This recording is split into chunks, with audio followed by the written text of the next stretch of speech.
Are there any speakers for this item? Are there any speakers for this item? Are there any speakers for this item? Seeing no speakers, we will close the public hearing and move on to the regular meeting. The time is now 7:02 p.m. The first item on the agenda is item number 36222, 15-year tax assessment modification agreement with Avon at 102 LLC for 102 West Main Street. May I have a motion? Ms. Chairman, Yes, Alderwoman. I make a motion to accept and refer to the full council with a favorable recommendation. Neutral? Motion to refer with a neutral recommendation made by Alderwoman Ortiz Luna. Do I have a second? I'll second. Thank you. Seconded by Alderman Skirpo. We're going to open up for discussion. I'm going to invite Jack Benjamin down for a presentation on these items. Thank you. Good evening. Jack Benjamin, Director of Planning and Development. Another subcommittee meeting, another one of my presentations. Okay, good.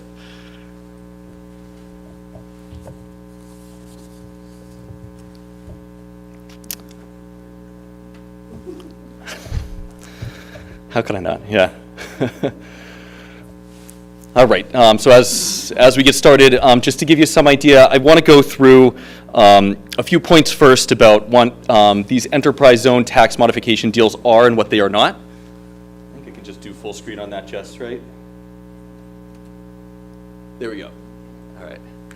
And then I want to talk a little bit about the original legislation that gave us, cities like us, as one of the 6 original target investment communities of the enterprise zone, the power to use these sorts of tools to unlock private investment, which is really what these are doing.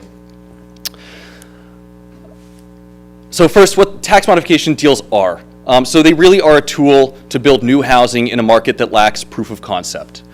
They are the only way to float construction of affordable units, and they are the most critical component of securing financing and conventional loans. Lenders really look to see if there's a hedge against uncertain markets, crazy kind of revaluations.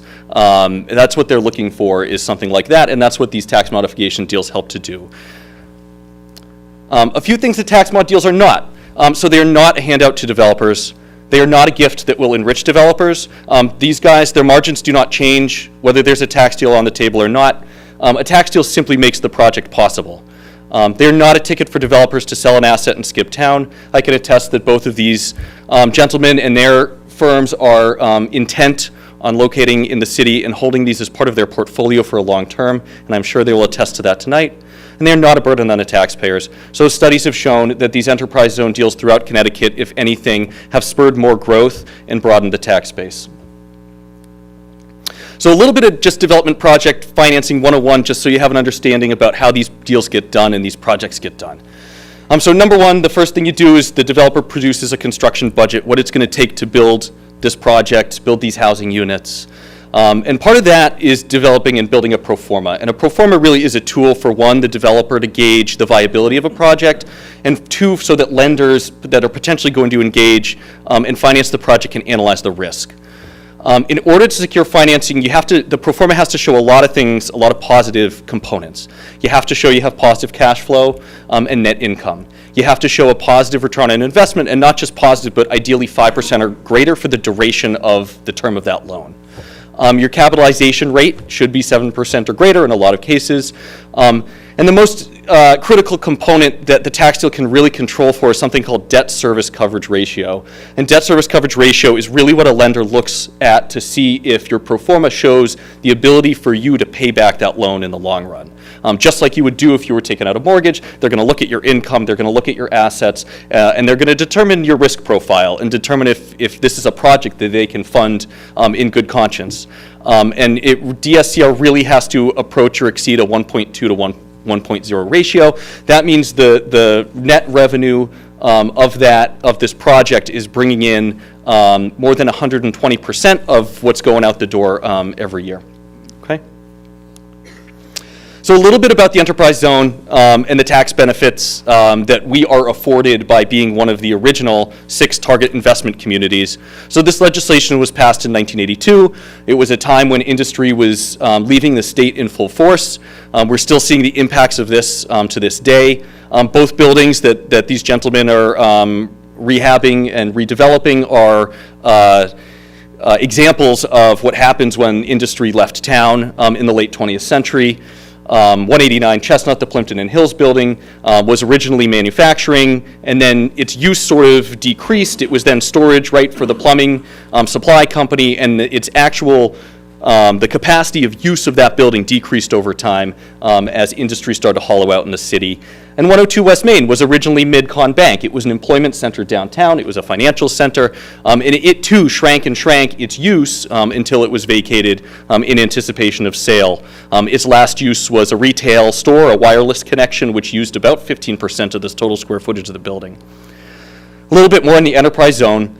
So the goals are really to encourage new economic development, which these projects do, lower the cost of doing business in Connecticut. So that shows you that it gives you this tool, this tax modification tool that we can leverage. Increase private investment. So like we discussed, you can't leverage the private investment. You can't secure financing without a deal like this. Expand the local tax base, which these projects do. Reuse underused properties, which these projects absolutely do. Grow important industry clusters and expand job opportunities for residents. Okay. So really critical to both of these projects, and we'll get into some more specific numbers in a second, but is the affordable housing component. So right now, the governor's office is touting the fact that there's, I wouldn't say touting, they're lamenting the fact that there is an 89,000 unit negative of affordable units in the state. So we're 89,000 units under what we should be. It's contributing to housing insecurity. It's contributing to the homeless crisis. It's creating more unstable inner cities, which we were really working away from for quite a few years, until especially the last 3, as housing costs have increased. So that's something we should really be playing a part in, is developing more affordable housing. Both of these projects are, well, 102 West Main is subject to both state grant statutes and federal grant statutes, and then 189 Chestnut is subject to HUD federal grant statutes. So per state statutes, the project 102 must set aside 20% of total units as affordable, 80% area median income or lower, and they have to abide by the HUD fair market rent schedule, which I will show you on the next page. And then both of the projects have additional HUD home regulations, which were adopted by the city's ARPA-funded Downtown Development Fund in service of building affordable housing. And the projects must set aside a certain number of units, which is based on what's referred to as a per-unit subsidy limit versus a total grant award. So to break it down really simply, use some round numbers. If your per-unit subsidy limit for a one-bedroom is $250,000 and you receive a $500,000 grant, you have to set aside 2 one-bedroom units as affordable for a 15-year limit or a 15-year duration based on the bedroom count in the per-unit subsidy limit. And again, these have to also abide by the HUD fair market rent schedule. And affordable housing that is beholden to fair market rents in any market requires a tax deal. And that's because if you think about the way that the federal government sets fair market rents, they really don't increase more than 5 to 10 to maybe 15% on an annual basis. Maybe that's between year 0 and year 5. That's a 25% increase if you're lucky. But it never paces with revaluation. So if we're talking about if every 5 years there being a revaluation, that revaluation, what people are paying more in taxes for year 0 versus year 5, is really going to outpace what the fair market rents were raised by. Any affordable housing deal in any market in this state, in the Northeast, requires some sort of tax modification. This is the current fair market rents per the home program, but they're adopted both by state and federal programs. So a studio, just over 1,000, 1 bedroom, just over 1,200, 2 just under 15, 3 just over 18, and 4 just over 2,200. So the first project on the agenda tonight is 102 West Main Street. The deal in front of you is a 15-year deal duration, $700 per unit in the first year after approval, with a 2% increase every year ensuing. Here's a nice illustration of what the building looks like now and what this beautiful building could look like on West Main Street in the future. Just some fast facts. So between the state and the city work here, 27% of these units must be affordable. The city's overall affordable rate is 19.6. So this building's unit production is outpacing our affordable housing count in the city wide. The project does not happen without a tax modification. I'll show you the numbers in a second. We did receive a community challenge grant, which is completely necessary for superimposing 2.5 stories, which required significant structural work on the building, and doing the outfit that was required, the reinforcement work that needed to be done under the building to superimpose 2.5 more stories. So the ramification of not being able to use a $4 million grant would certainly jeopardize our ability to get more grants in the future. And again, the governor's office keeps citing that 89,000 dearth of affordable units that we're trying to play our part in producing.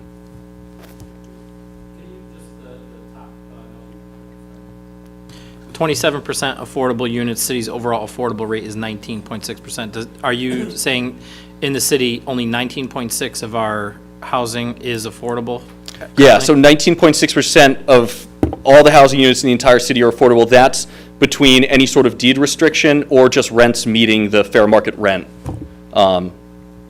And then this development specifically will have 27% affordable units? Yes. Okay. So it's outpacing the city's current proportions. I'm still confused, I'm sorry. That's okay. The entire city reflects 19.6%?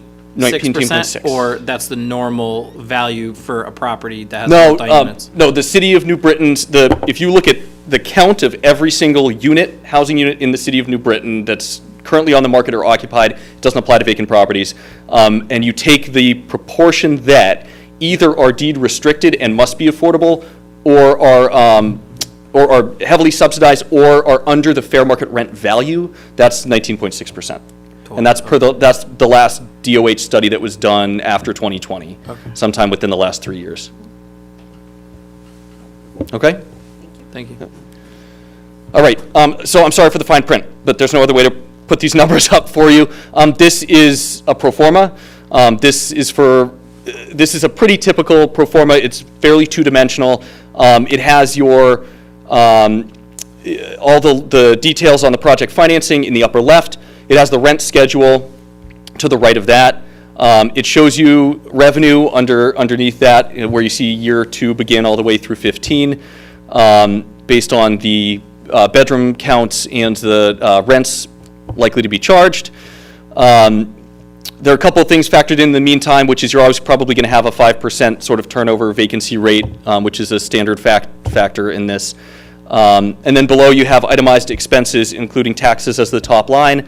And then at the bottom, the very bottom, you have 3 lines. One is return on investment, capitalization rate, and debt service coverage ratio, which again is the most critical number that a lender is going to look at for financing purposes. This shows you if there was no tax modification done. So this is all red, which basically tells anybody, any finance, any lender that they're not going to look at this project or consider this project. Okay? This is the pro forma with the tax modification deal. So this gives you an idea that it looks better for a lender. This is going to help. This is what this deal is supposed to do, which is unlock private investment, which makes this deal palatable for a lender to proceed with and fund. Okay. And this shows you the projected revenues. So blue is if there was no project, orange is the project with the tax modification deal, and the gold color is with there's no tax mod. The thing about that no tax mod bar, just very briefly, the thing about that no tax mod bar is it's a unicorn. We're never going to realize those dollars, because this project won't happen without a tax modification. So yeah. Sure. Yep. Just forget, I'm sorry, I'm off, I worked all day, sorry. Can you show me which line shows the tax modification being inserted into the pro forma? Yeah, do you see under, I can't even, I see it, So you wanna 56, go I to see it. expenses, So you annual wanna go figures, back can you see that? and compare this with what Yeah. it was on the previous page. Yep, I just didn't see that line. Can you back up one slide for Yep. us? Okay, understood, okay, thanks. Yep. And then that, Alderman Smedley, are those numbers visualized? So yes, I mean, there's a big discrepancy between if there was no tax modification versus if there was a tax modification. But the thing is that that gold bar, that's never going to be realized. The project just simply won't happen without it. Okay? So at this point, I'd like to ask Amit Lakotia, principal of Avon at 102 LLC, to come up and discuss a little bit about his project. Amit? Hello, everyone. We all have met before multiple occasions.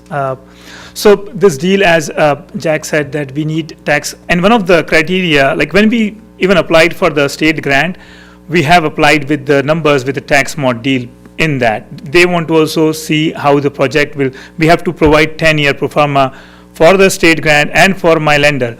I just got a term sheet from the lender, and they won't fund until I have a tax abatement deal. And because of the banking debacle with Silicon Valley Bank, regular banking for construction loan has been very difficult, very, very difficult. I'm dealing with 480 Myrtle right now. I put all our money in right now, and I have to stall the project because, and I was just telling Mike this thing, that it's very difficult to get the bank loans for the construction. For this deal, I have a banker line from California. They're a private lender.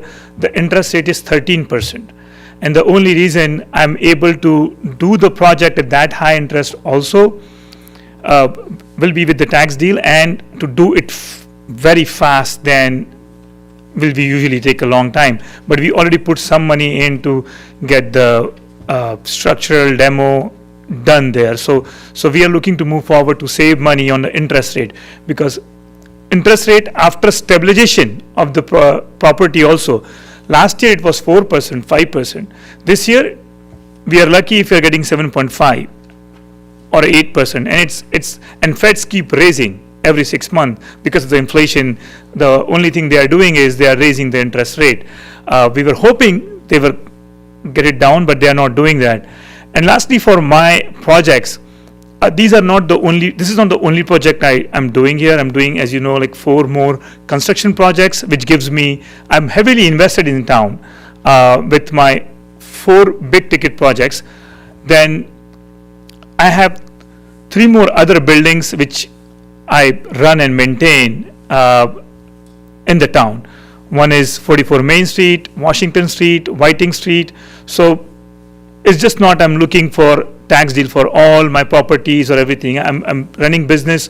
I've been here for 3 years now, and all these building I keep to run for long term and not just flip it as I build, construct, rent, and sell it. If I have to do that, I've done with my older buildings, but I have not done that. And I'm constantly looking. I was just talking to Jack other day. Jack, if there is anything new comes up from like yesterday, they had groundbreaking for those 10 houses, 10 or 11 single-family houses at the school. I'm willing to do those once I finish one of the projects. So that's what I have to say. Like, these tax deals becomes very important for us, especially for bigger projects like these.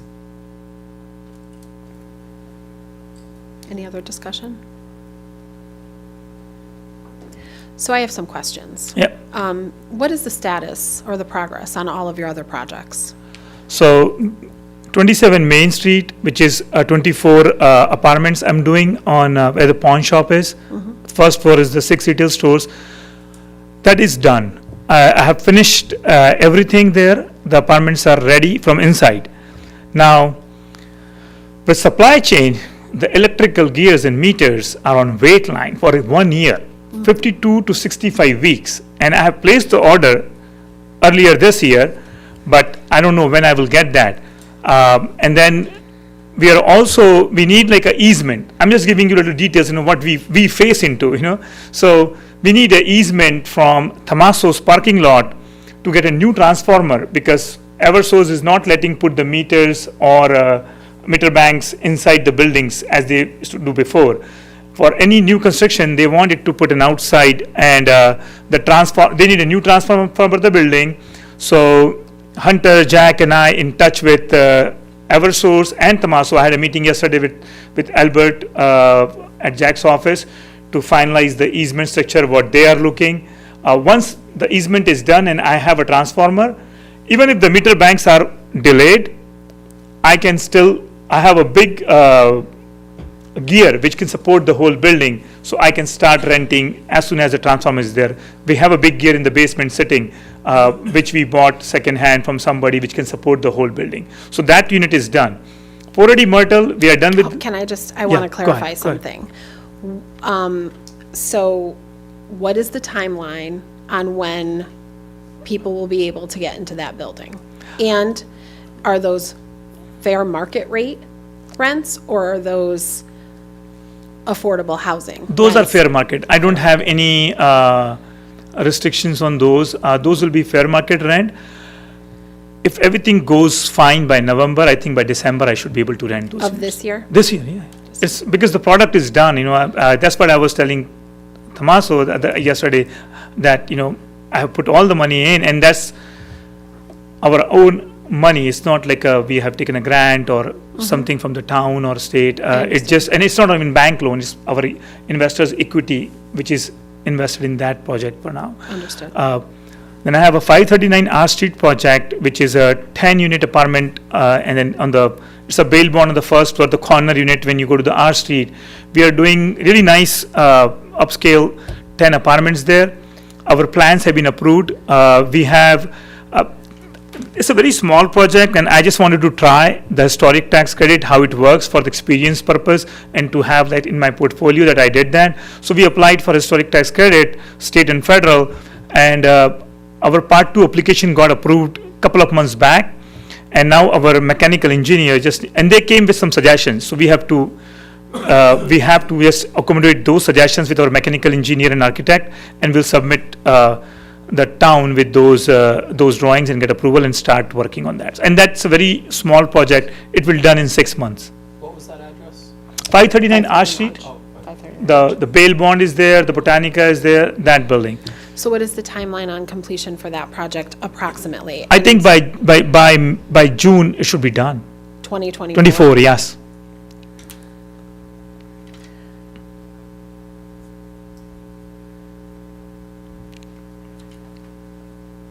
And for 480 Myrtle, so we are not able to find a bank loan yet. We have put all our money in, as much as we can put, including a line of credit from my contractor. But we have a restricted use for commercial use only. When we bought the building, it was a commercial building, and it was from City DEP. It was environmentally approved for restrictive use as commercial only. So we have to put an application, we have to do some more testing. All the test results came below the result should be for residential. We have all our, our application package is ready to submit to City DEP, and it takes like 2 to 3 months once they review everything, because all the tests are done, and they all are below the requirement for the residential. So it looks good. The only catch is now that we have to get some CLNP subordinated contracts and some Stanleys for the easement. So my environmental attorney is working on that. Once that's done, we apply. But we should be finishing that project again next year, June. Right, because you Because- said you hit the pause button on that, and I had like a little brief heart attack for a second when you said you had to pause on 480 Myrtle. Yeah, I had to. Because we have a tax abatement out there. No, I had to, because the thing is of this environmental restricted use, because when I was talking to banks, I have provided them everything. This is my environmental reports, this is it, this is required. Oh, yes, we can do the loan. I mean, it costed me $20,000 more just between the call between Sebastian from CEI, my attorney, and the banking people.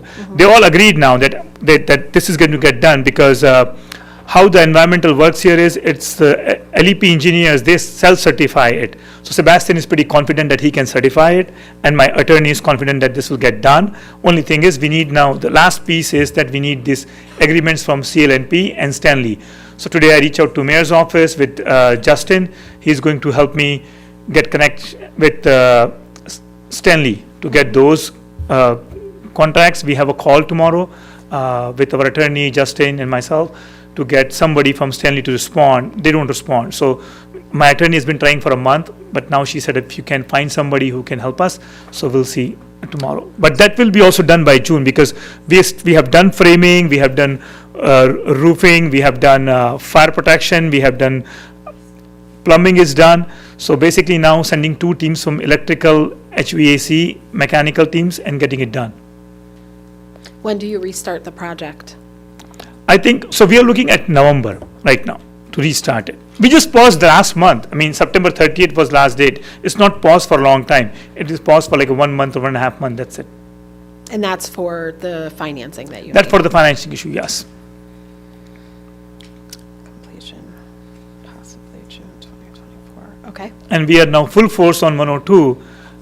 As I said, we have put our own money to get the demolition, asbestos removal done. The foundation work which needs to get done to support 2 more floors on that, I think 80% has been done. We need to now just do the shear wall drawings. We are waiting for our structural engineer to get us the shear wall drawings so that we can do on the demolition, the 2 floors which we did the demolition on, we can start working inside. But that again, we can finish all these projects by next year, June to July, all of these projects. I love your estimations. No, Love because that. I have a timeline from the GC. I sat down with them. See, 27 Main was my first project, and most of the town hall people know that my GC there was a wrong GC.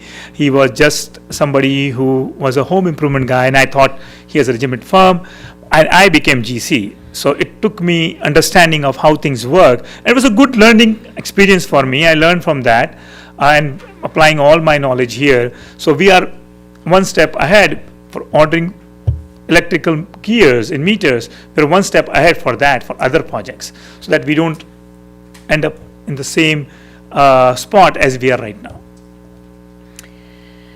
What guarantees do we have that there will be job opportunities for folks who live here? So I hear all the time that these projects will allow for local folks to have, or present employment opportunities. I don't know that I have, really seen that come to fruition, and how, how do I even follow up on that? What are the opportunities? Yeah, so there? I will come to, so my company is small. I can hire so many people, right? I mean, I cannot hire a lot many people, but my super lives in New Britain. My property manager is from New Britain. So those two jobs I've created. But this building, like 102 West Main Street, 480 Myrtle, will need more staff for our company also. So they will be there. My contractors, so for fire, I use Complete Fire Protection. Jim is a local guy. Mike from Command Construction is a local guy for the building work. I'm saying, when we are doing construction, some of the local contractors, subcontractors we have used. My electrician is Mendez Electrical Service, Joel Mendez. He is also from New Britain. All my electrical supply is coming from ESW Contractor Service Electrical Services, which is local in New Britain. So most of these things I'm buying locally and using local subcontractors. My GC, T-Long Construction, is right here on West Main Street. He's also a local guy, and some of his staff is local too. But other than our super and property managers and the subcontractors, at 102 West Main, we'll have two commercial spaces as well. The first floor, we are doing a cafe/deli or a restaurant, which will have few jobs, and then a rooftop bar, which will again have some job creation. And then at 539 R Street, which is a gateway to R Street, and there's a big project coming with Spencer. He's doing on the other end of the R Street, a big, I think, winery, cafe, something like that. He's doing that.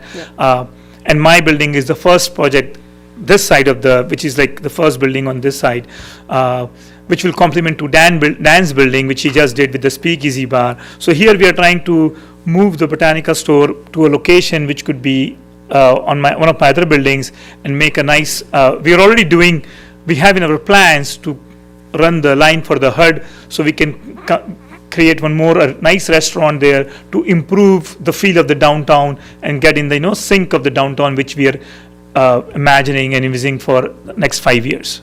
When do you anticipate that you'll start experiencing realized gains or realized revenue in the city? Not until one year after these projects are done. So there'll be some 1 year after the projects are done, so that would be June 2025 approximately. Yeah, I mean, not so the gains are not like the gains is like a return. You're saying that return on investment, right? So different projects have different returns. For my smaller projects, because we are not, doing big capital expense there, there's not big jobs there, so they will be sooner. But it takes like 3 to 5 years for stabilization of the building. Okay. So if I'm being fair, 2025, so 2030 is when you may start to experience realized gains or realized revenue. Some, yeah, little bit, Okay.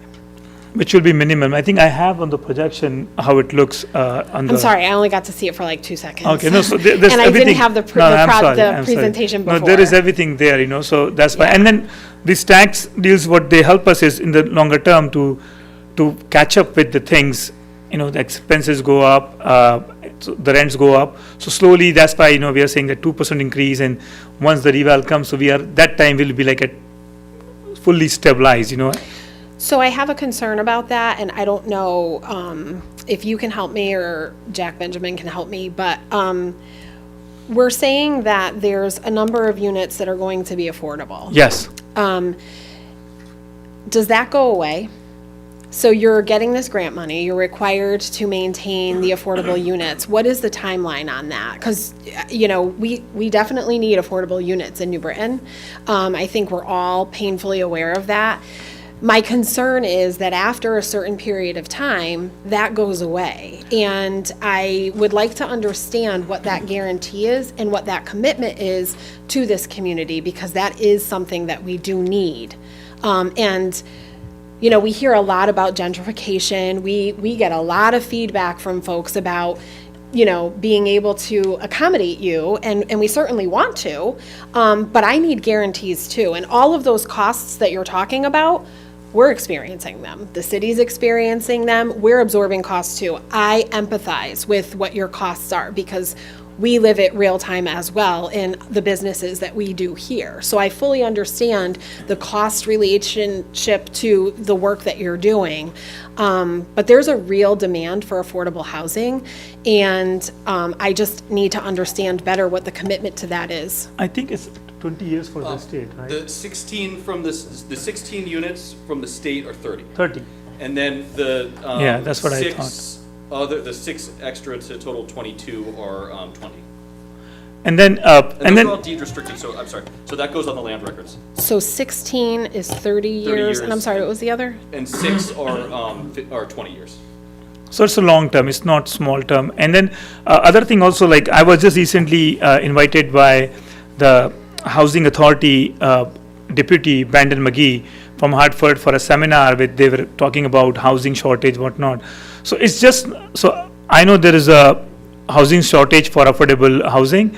At the same time, there's a huge shortage of housing itself. Housing in general, right, I understand. And they're promoting these things. I mean, I was invited by Salah, who's Miss Salah, who is also the chairperson she's commissioner for affordable housing, I guess, Department of Housing.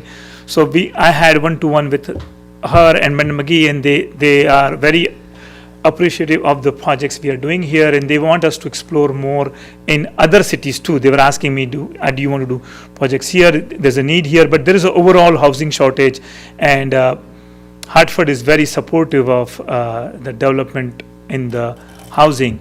And not only affordable housing, they're also talking about more of workforce housing, which is nobody talk about, where they are looking for houses for police officers, firefighters, veterans, and medical respondents, first responders.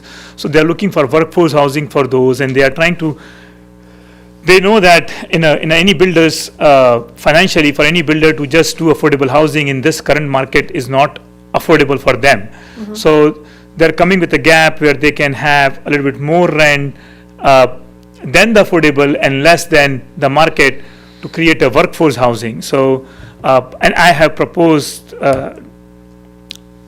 Rob Hotling, same thing for 480 Myrtle, same thing for 102, that if I could be any help with workforce housing, let me know. I will look into it. I'm in touch with them also for these projects. So it's not just the affordable housing, it's the workforce housing and Understood. housing shortage, yeah. So that leads me to another question, and I just want to check in. Does anybody else have questions? Okay. If I may, unless I'm wrong, but I was always under the assumption that whether it's affordable or whatever, the owners get full rent. They get subsidized, the difference.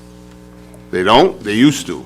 That's a totally different. Okay. No, all right. so owner don't get full rent, we get subsidized rent, and then, so owner get full rent in a case, I will tell you, so say like the subsidized, I will explain you what I see in my properties, where I have Section 8 tenants in affordable housing, which I rent. So somebody has a housing voucher for $1,000, and that's what they're going to pay.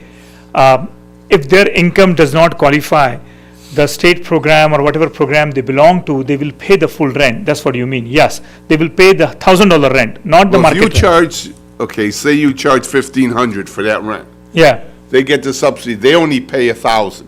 yep. Don't you get the extra 5 from the No, state no, or no, whatever? no, You no, don't. no, no, no, no. Okay, So, all right, then I understand. what happens is, if somebody has a little bit more income than the other guy and they can afford some rent, so what they do, they divide the $1,000 rent as a co-pay, like tenant's portion pay. Yeah. So 800 they will pay for the tenant, and the 200 we have to collect from tenant. Okay. But Okay. they don't pay the full rent. So it's not like I can get 1,000 from here and 500 from tenant, then there is no affordable housing. Okay, Yeah. okay. All right, thank you. I'm sorry, Madam Chair. No, please. I'm the one with all the questions, so I just want to check in with everybody and see if they have questions. Not yet? Okay. So I don't know all the particulars of the contract that you're going into, and I apologize if I missed something. But does your contract include services? So are we absorbing or taking on any responsibility for service costs, such as, police or fire or services that would be required for the development of West Main Street? No, there is no fire, no police there. We have fenced everything there, so we have secured our property. Right. We have every day, we have a, superintendent sitting there at the property where the people are working. So, and same thing for 480, we have locked the building, and every day there is a super there who is, and the building is sprinkled at 480 Myrtle, and here we are doing the sprinkler system at.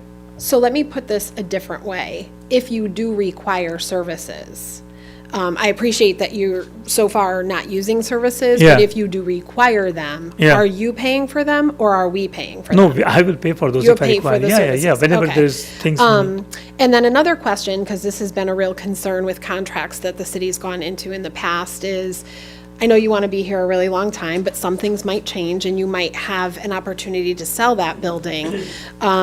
Does this agreement sunset with the sale of that building? Or does this agreement get passed on to the new owner? They get passed on to the new owner, right? And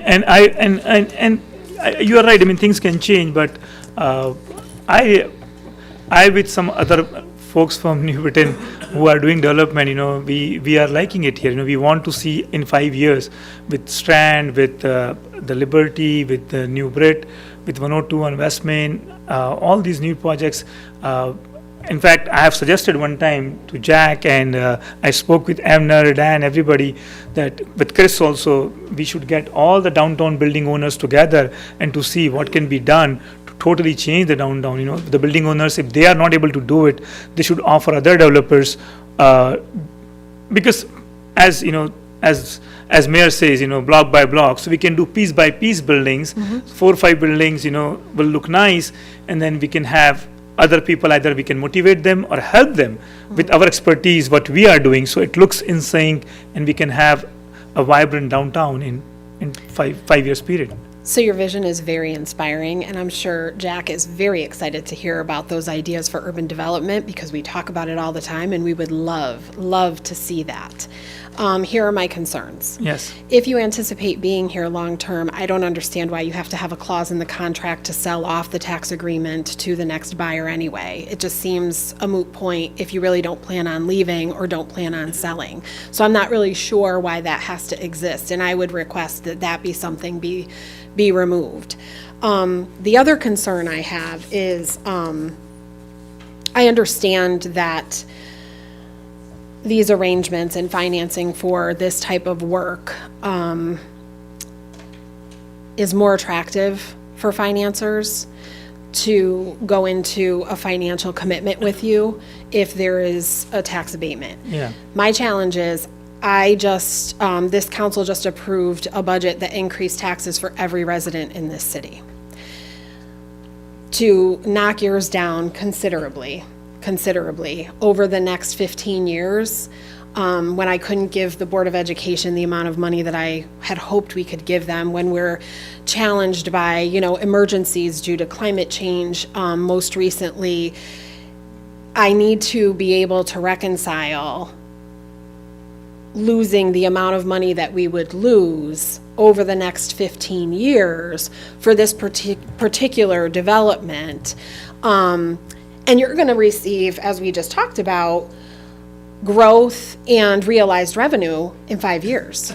So, and this is my challenge. So the revenues, okay, so I have to rephrase that. The revenues is not, see, when you make an investment, right, so you see for ROI, what the ROI is. ROI will start in 5 years terms or 6 year terms, whatever terms are there on the thing, I don't remember it, but you have to see how much money I'm investing and how much I'm getting. So if I put right now in the bank, that money, bank interest rates have gone up. So I will get more in the bank, so I don't need to do the construction. So it's not like I'm getting tons of money from the return. See, it's a business. I'm doing the project I for understand. business also, right? So, and from your perspective, like, okay, you increase the taxes for, and I also got hit. My buildings got hit.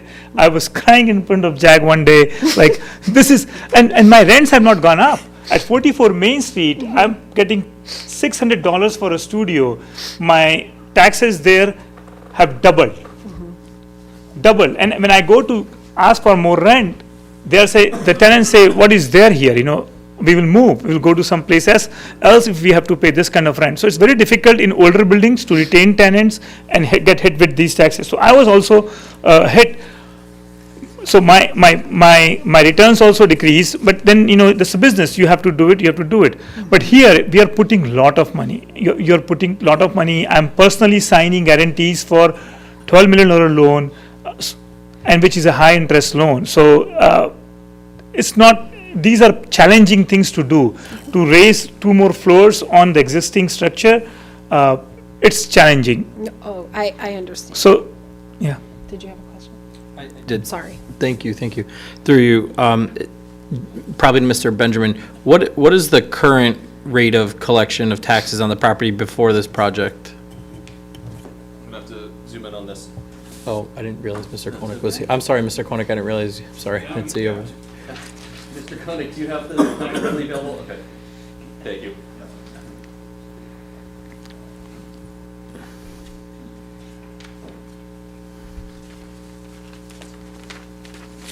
Good evening. Good evening. Currently, 102 West Main Street, the total tax bill is $40,928. That was the full year bill, July 1, 23. Okay. Thank you. And then in this thank you, Mr. Koenig. Okay. And then in this project, the first year of taxes, Jack, if I read your numbers, which are microscopic on this paper, 56,700, right? So there's a delta of 16 and change. Yep. Okay, so I'm just bringing this up in conversation because I apologize, I don't know what direction you're going in, Madam Chair, but Negotiation. Yeah, the question came up about services and who's paying for services. So I think the taxes that Amit would be paying on the property would cover the services, fire, police, EMS that are needed. Trash service would be your own responsibility because it is a business, so the trash service is not affected by the city. Obviously, he would pay the water service, he would pay utilities, that's a given. But was that what your question about services was? I think it would be shocking if, thinking about that $16,000 delta, it would be shocking if this building used that amount in services over a 12-month period. I imagine it's going to be a lead or a high-efficiency project, so it'll be newer utilities. Just to abide by certain standards, yeah. Okay. Okay. And then to say that so again, like with this building, there will be a lot of new people coming in. So we are increasing, so the small businesses will flourish also. How I look at it is My start was with small business. Today when the industrial bar opened, people were coming from different town, whatnot, but we don't have multiple things like that to offer in town. We have speakeasy, we have industrial. To become that vibrant downtown, we need our own density first. So that's what we are doing here, to create our own density, and then these people will support the small businesses which we have in downtown or around town. Whether it's laundromat, whether it's grocery service, wine shop, pharmacy, all these businesses will flourish, restaurants. And then people coming from other town to experience what we have. Our rooftop bar will be like first rooftop bar of New Britain. And the idea came one day when I was going for my inspections. I went on the roof there and I saw the guy who came to show me, there were some beer bottles. I'm like, whose bottles are there? He's like, I come here in the evening, the view's fantastic, and I take one beer here. But then I'm like, why don't I do, and I came to Jack's office, I'm like, Jack, we should do a rooftop bar here. And that's how Very exciting. So it's a unique concept, it will be the first of its kind in New Britain, so it is good. It goes hand in hand, I'm putting a lot more for the community as well, so that's why I'm expecting a tax break, So, Madam Chair, through you, if I may. And Jack, just a question about the calculation of your numbers. So the return on investment, like for instance, in year 3 is 2%. The return on which investment, the capital requirement that was put into the project, so the 3 million, or the total cost of the project? That's the capitalization rate. So he would essentially only be making 2% on $3 million or $7,500 in the second year.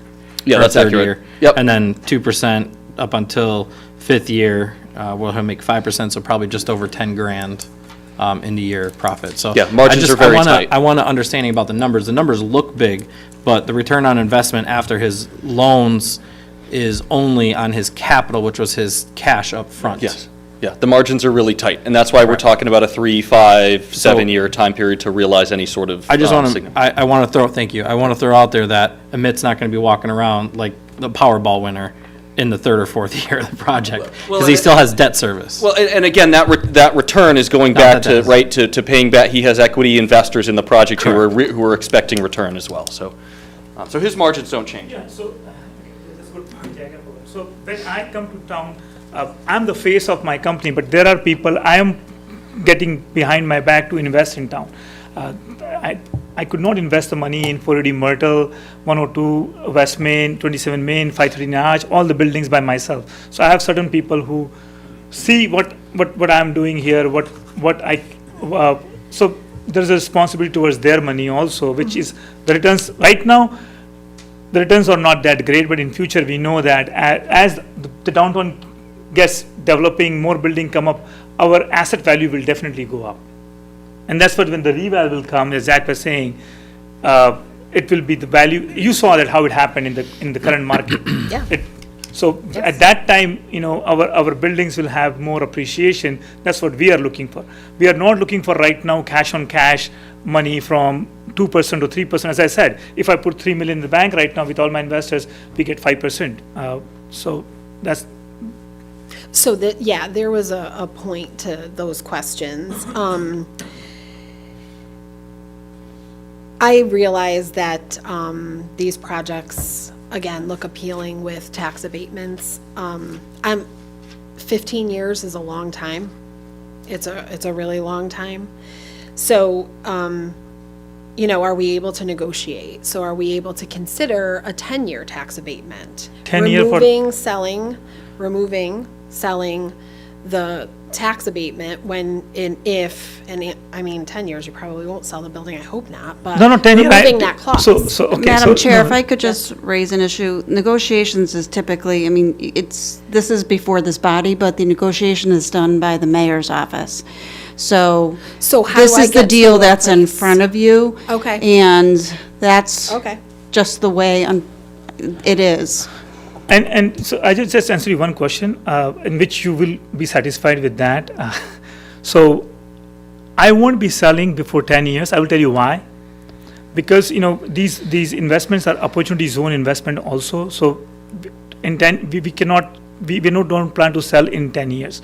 We have to keep it. And then I have all these grants and things in place. So it's a learning curve will be for me to maintain those records for affordable housing and to report to state that we are doing that, report to city, we are doing that. So we are not looking for short term. As I said, the appreciation of building will happen after 10 years only. It won't happen right away in 3 year or 5 year.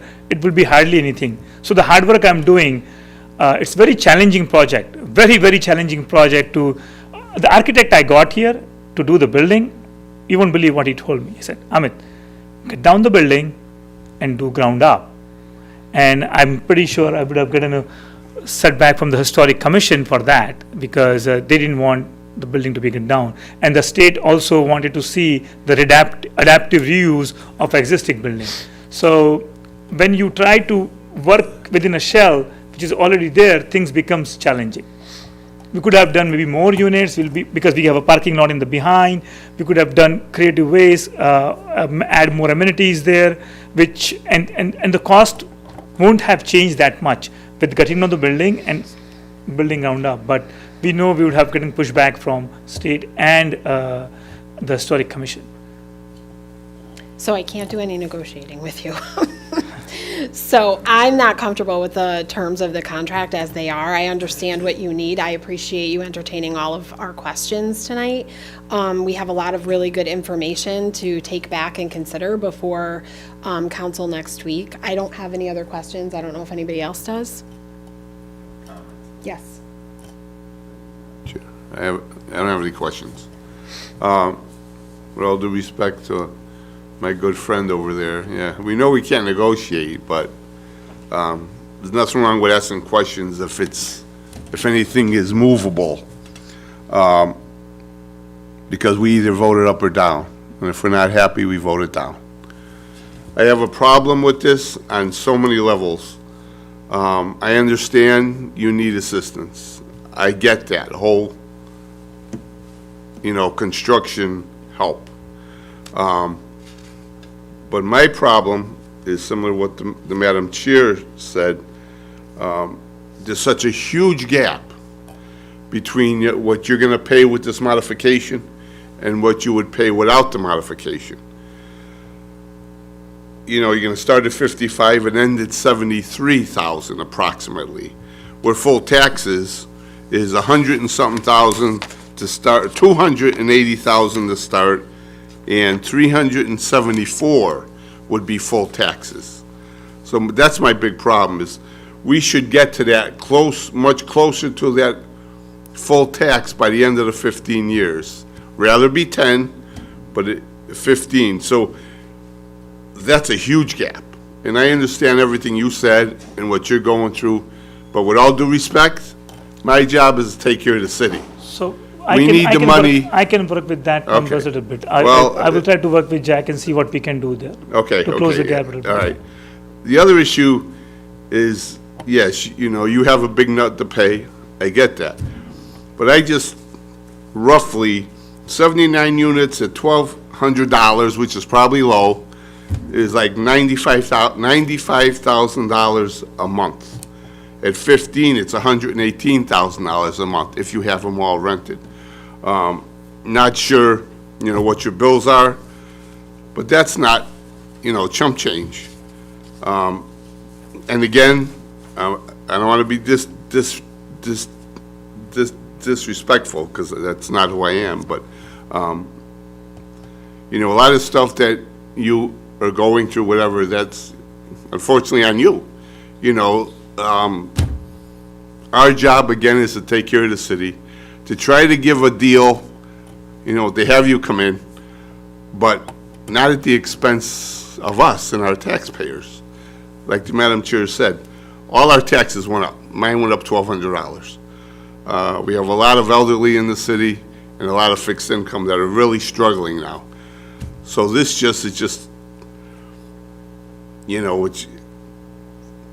it's a really good, for you, I believe. Like I said, I think we're all willing to work with you and give you something. But, to end up after 15 years and paying $73,000 in taxes when it should be $300,000 in tax, I can't accept that. You know, we have to be much closer to that, for me, to vote yes. We have to be much closer to that 300,000 at the end of 15 years. Because we need the money now. We can't, you know, fix our roads, the school needs money. So, you know, maybe not starting so many projects at once. You know, I'm not a contractor, so I don't want to, you know, talk for you, but we have a lot of stuff started. Not just you. We have like 6 projects all over the city, and there's not one completed. I got a problem with that. That's me. But I understand delays and all that stuff too. But, so, you know, I'm not against people coming in and getting a break. It's just, we have to be fair, and I don't think this is fair. And I'm totally against the caveat of this agreement going to a new seller. Absolutely not. There's no need. You're getting it because you're spending all the money. I get that. You sell the building to somebody else, he's just buying the building. He don't need a tax break. If he does, let him come before this council and get one. I'm done, though. Thank you, Madam Chair. Madam Chair? Can I ask for a motion for a short recess? Thank you. We need a second. I'm not sure. Ms. Pecorski, do I need a second for motion to recess or no?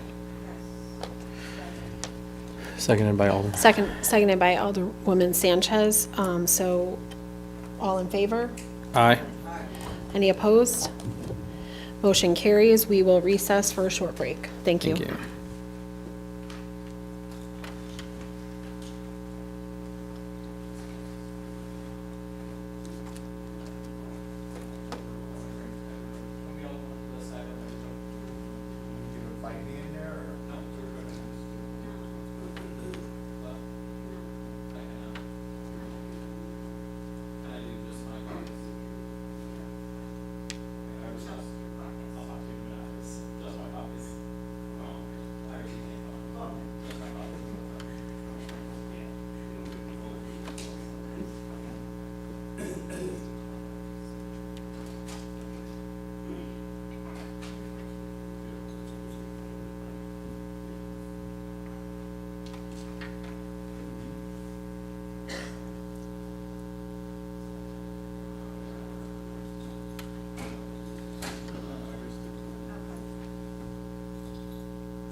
Good evening, everyone. Thank you for your patience. We are all back, returned to the regular meeting at 8:10 PM.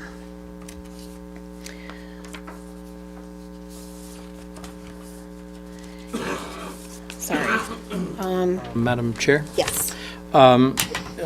In good faith, based on the discussion that happened this evening, I'd like to motion to table so that there can be some time for some further conversation and negotiation between the mayor's office and the client Thank you. and the council.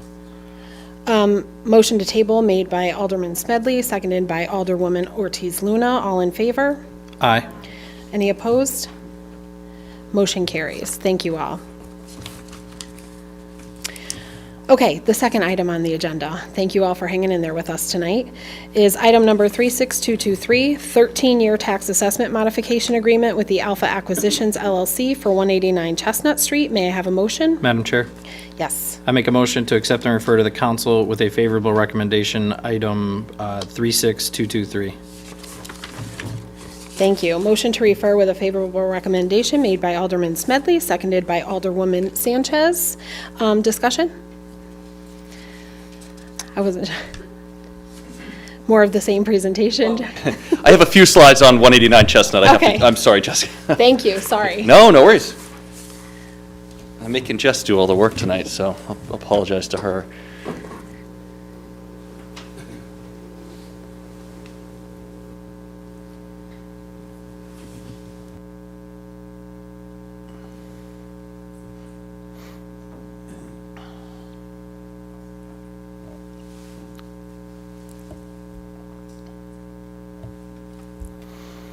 All right, so as it slowly appears here, the second item is a tax modification deal on the 189 Chestnut project, also known as the Study on Chestnut.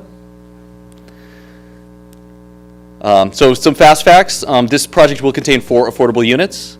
The project, again, does not happen without a tax modification in place to unlock the private funding. It's leveraging ARPA funding, which does require home regulations to build affordable housing. And this project has significant site work and pre-development costs associated with it. Again, we're going to look, number one, at our fine print pro forma here, which shows you what the project looks like without a tax modification deal. And that's across the 13 years. A lot of red at the bottom, focusing on that return on investment capitalization rate and the debt service coverage ratio being under the 1.0 mark. With the tax modification, again, more palatable for a lender to be looking at this project and funding it. And then, yes, Alderman Smedley. Loaded question. Year 14, what happens to the taxes?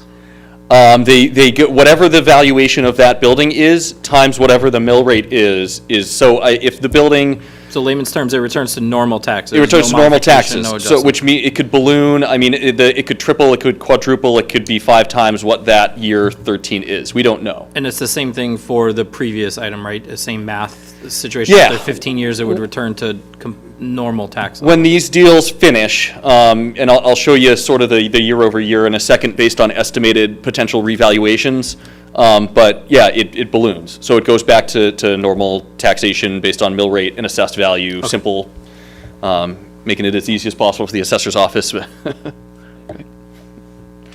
Jack, can I Yes, ask you one yeah. question? You mentioned that these tax modifications are required, particularly when we're living in uncertain markets, right? What does that mean, uncertain markets? So the deal here with basically soliciting lenders to invest in a project is the number one thing they look at while they're, besides just your pro forma, they're looking at something called proof of concept, which are similar projects that have been completed in the area and are at a 90 to 100% stabilization, meaning that proportion of the units, both residential and commercial, are rented and in long-term leases. So if they don't see proof of concept, then they rely on some sort of hedge against uncertainty in the future. And that's what a tax modification does, is it hedges against that uncertainty. Okay? All right. And then just the visualization again about projected revenues. So we have the no project revenue, tax modification, and then without the tax modification, but again, that gold bar, that's a unicorn. It doesn't exist in reality. This project just simply would not happen. So those taxes would never be realized. So that orange is sort of the closest we can get to realizing. Okay? At this point, I would like to invite Mr. Alex Opashinsky, who's doing the project, to come up and talk a little bit about his project, introduce himself. Alex? Thanks. Hi, everybody. Thanks for having me. It's a pleasure to be with you all tonight. I am a developer from Madison. I run a real estate firm for a living during the day and develop properties as well and run a development firm. We chose the city specifically because of for multiple reasons, honestly. The atmosphere here was promising. It was a bit of a breath of fresh air. When canvassing as a developer, I'm talking to you about these things more because it's my first time here, as I guess like a bit of a juxtaposition for somebody who's been here and has multiple deals going in the town. You know, I'm new to town, and I'm here for a reason. I first saw the real estate come across my desk on 189 Chestnut, and with the amount of drive-bys that it gets a day, it was really just, it looked like an opportunity for me. And when I saw when I felt through my conversations with the city, how eager to thrive and to produce a new, I guess a fresh start for this property, it was very clear to me that it was that I was moving in to buy, which I did. That was over a year ago, and in the meantime, I've even bought a smaller project on Chapman Street. It's a 4-family residential property. It's a boarded up property, like a fully gutted brick building. It wasn't suiting anyone. It wasn't housing anyone.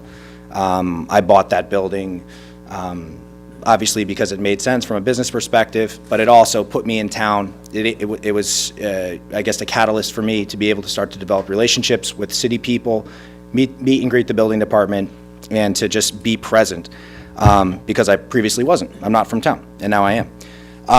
Since doing that, I have, with the absence of this final piece to my puzzle, to be able to put this development together and actually, break ground, in good faith, I've fully engineered the building. We are determining final unit counts. It's 29 or 30. It depends on how I break up the units. But as far as I'm concerned, I'm ready to build this building in the spring to spring. It'll be on the market the following spring. We have 4 affordable units pre-established through grant funding that I was able to secure with Jack Benjamin and the city. And so far it's been a pleasure. And those affordable units extend the term of the tax abatement that I'm seeking in order to make the project financially viable. That is a 15-year term for affordability for 4 units, and the tax abatement structure that I'm looking for is a 12-year structure. And so leading up to this, I heard a lot of information and a lot of intuitive questions. I have a background as a real estate broker. I run a commercial real estate brokerage firm called Vanguard Private Client Group by day. It's one of my multiple businesses. It puts me really in tune from a different perspective, more from a broker perspective. So all day long, I'm looking at viability in the market. Deals don't transact when you're working on a day-to-day basis with, if they're not viable. They have to underwrite and be viable in order to trade even, not even with respect to developments, just with respect to having a transaction take place in this space. If anyone wants to sell an investment property, it's subject to the market conditions and the rent at the time of the property sale. In order for this project, and I would imagine many other development projects, regardless of the town you're in, these types of things, this is why we have these conversations, because we run the numbers and we look at what does it take to cross viability threshold. And in the case of my property on 189 Chestnut Street, the structure that we presented basically ekes over the loan, the mortgage underwriters, not ours, the mortgage underwriters who we're reliant on for funding, both on the construction front end and on the stabilization back end. You're paying up front one structure with maybe one lender and then maybe go to somebody else. You need to stabilize that. And when you, in both, have similar criteria with respect to what passes their threshold, at which point they'll release funding to the developer. So we quite literally need to be able to make that viability threshold pass by tailoring, literally specifically to the asset and its ability to produce income, to be able to pass that threshold with lenders in order to secure funding to break ground. I'm ready to break ground in the spring. We're engineered. We have affordable units on a high visibility, high traffic property that's been a blight and a thorn in the side of the city of New Britain for many years. It's been underserviced for decades, and has become functionally pretty obsolete. My job requires a large capital influx for site work modifications. The site can't remain the way it is. It's built up on mafia blocks. It doesn't have viable egress without significant site work change. And one thing with respect to site work is site work doesn't care how many units you have. And unfortunately for me as a developer, putting a pipe in the ground, they don't care if it's for 30 units or 300 units. Opening the street to put a pipe in the ground, it's the same cost. So for me, at 30 units, it's modest development.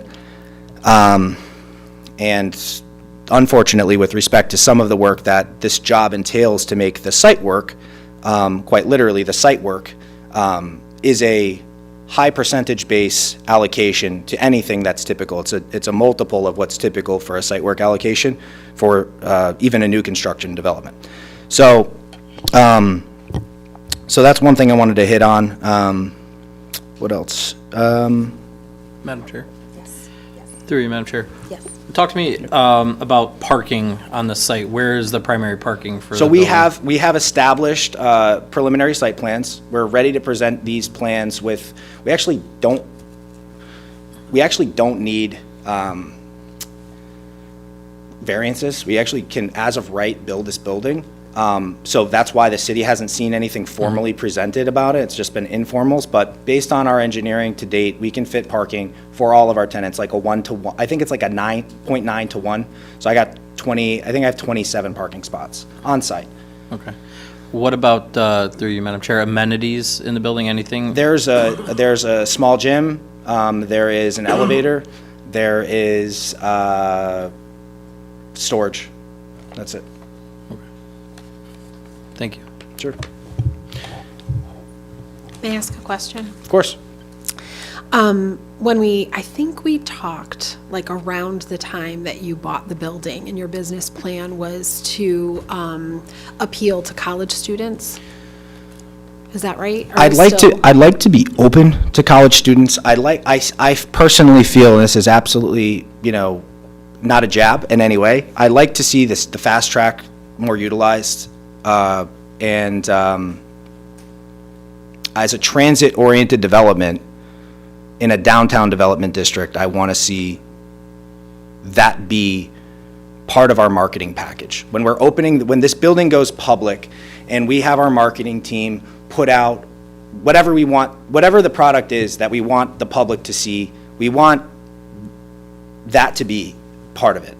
I think with that, organically, I think that's really the critical component. I think organically, you're going to have some of that with it. I'd hope, to be honest, that I have some of that with it.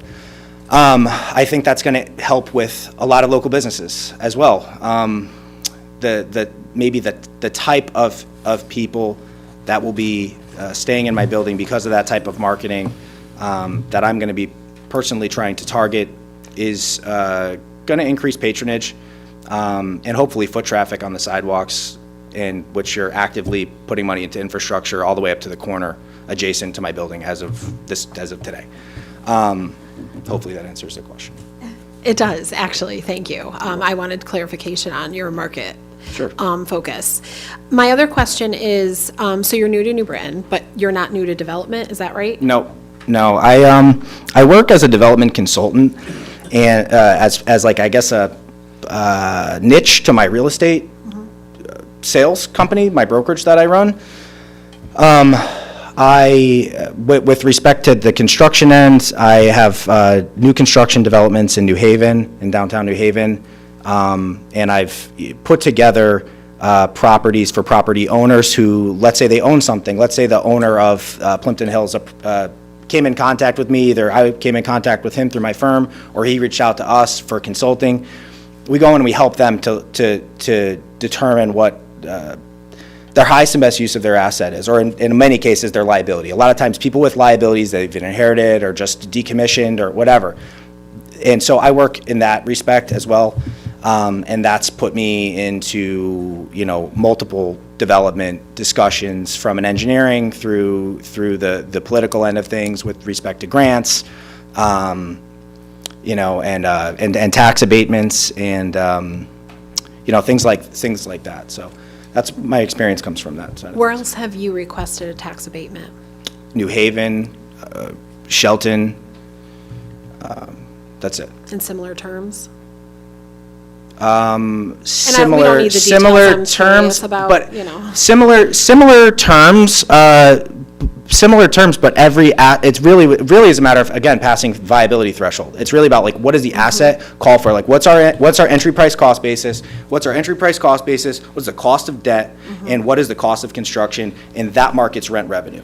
Those things get jumbled up and shake it up and you spit it out and you go, that's where I gotta be, in order to make it built. Otherwise, you can't, if you're trading it as a broker as a consultant, whether I'm acting as a consultant, otherwise it doesn't trade. My job is to make sure that I'm getting viable so that I can trade on that end, or as a developer personally, that I pass viability threshold so I can build. I don't like not building. appreciate that. My only goal when I go into any deal, big or small, is to get past the point where I know it can be done. And so, that's what I've been able to do with other towns. So everywhere that I have done deals, it's underwritten, essentially. It's been able to underwrite. So that's essentially what. So you're doing business in New Haven and, I'm sorry, you said Shelton, where you have requested tax abatements, but you're not just in New Haven and Shelton, you're developing in other cities I across work the as a state, is that developer. right? No, Oh, okay. not with my own capital. I'm personally backed for capital. I have a different construction funding plan with this asset based on its size, location, timing. Right now, I don't need to go to the bank to be able to fund the deal on that construction. When I'm done with it and I put stable financing on it, I'll be going to an institution, TBD. Right now, this size, I can fund it without going to the bank.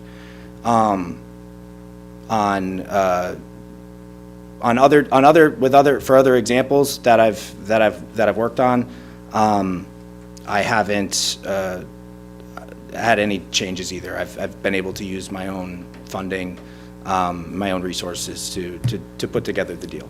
At least on the front end. On the back end, I still Okay. go to the bank.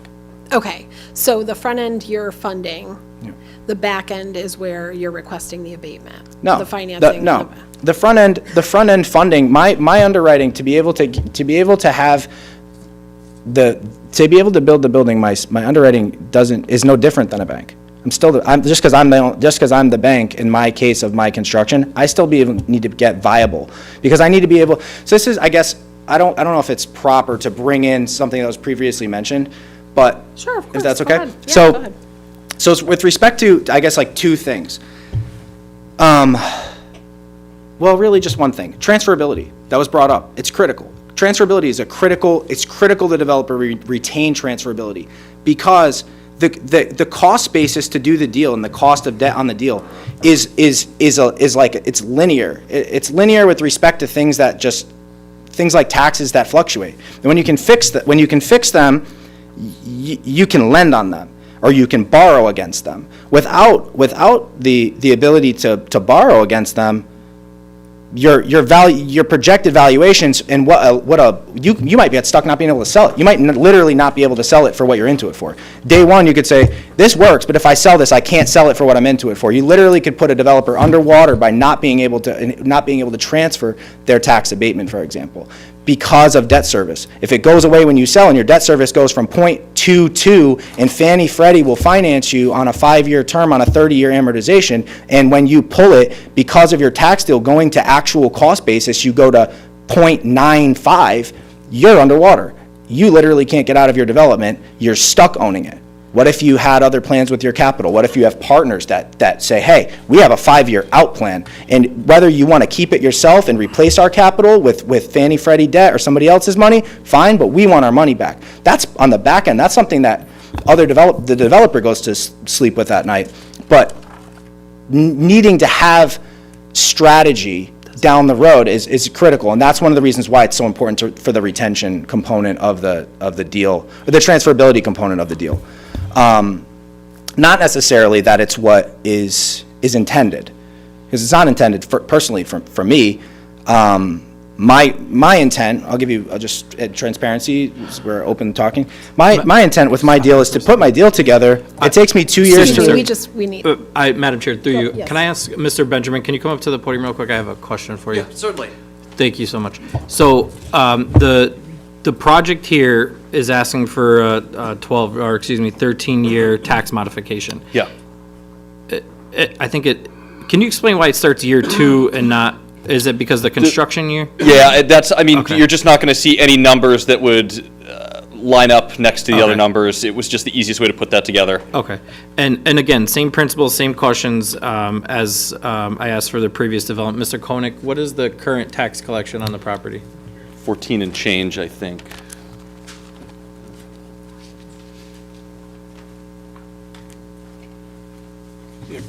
Correct. It's $14,949.50. That's currently what we collect on the property Yes. prior to the project? Yep. Okay.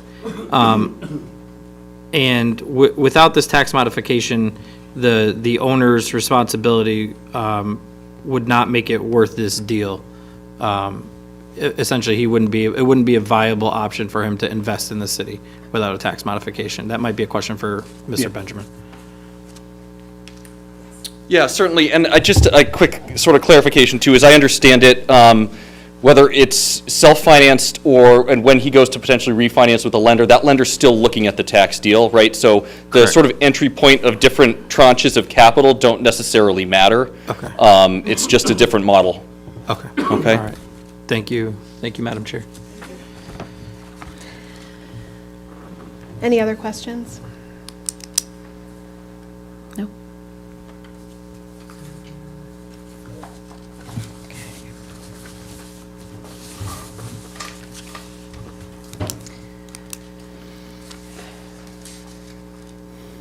Okay,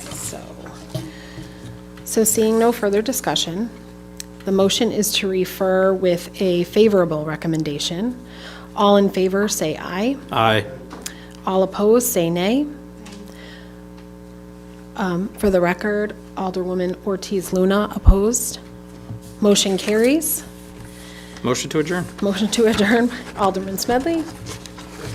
Seconded by Alderman Skirpo. All in favor, say aye. Aye. All opposed, say nay. Motion carries. The meeting is adjourned at 8:33 PM.